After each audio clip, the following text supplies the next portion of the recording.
नमस्कार. शुक्रवार, शनिवार, रविवार 3 दिवस सुट्ट्या संपल्या पण भाज्या आणायला जमलं नाही. तर काय करायचं, तेल घ्यायचं, मस्त असे पापड तळायला घ्यायचे. डब्यात असेल नसेल तेवढे सगळे पापड तळून घ्यायचे. असं करू नका, जेवढे हवे तेवढेच तळा. आणि मस्तपैकी त्या पापडांना छान असा त्याचा चुरा करून घ्यायचा आहे. छान चुरा करून घ्यायचा आणि कचकच असा कांदा कापून, कचकच टमॅटो कापून घ्यायचा.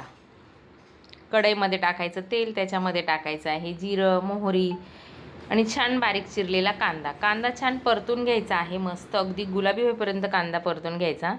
कांदा परतून झाला की त्याच्यामध्ये थोडासा कढीपत्ता टाकायचा. कढीपत्ता आधीच टाकायचा पण मी विसरले होते. नंतर टाकायचे आहे मस्त असे टमॅटो, हळद टाकायची आहे, तिखट टाकायचं आहे आणि मीठ टाकायचं आहे. मीठ थोडंच टाकायचं कारण पापड खारट असतात. परत म्हणणार सांगितलं नाही.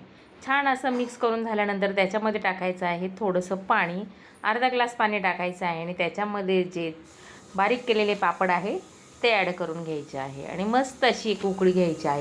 आणि माझ्याकडे संपलेली आहे कोथिंबीर. तुमच्याकडे असेल तर तुम्ही नक्कीच कोथिंबीर टाकून घ्या. आणि तयार झालेली आहे मस्त अशी पापडाची भाजी. तर बघू शकता, भाजी नसतानाही झाली की नाही भाजी तयार. तर नक्कीच करून बघा आणि व्हिडिओ आवडल्यास चॅनलला लाईक, शेअर, सबस्क्राईब करा. आणि जर चॅनलवरती नवीन असाल तर सबस्क्राईब नक्कीच करा. आणि भेटू उद्या अशाच एक टेस्टी आणि यमी रेसिपी बरोबर. धन्यवाद.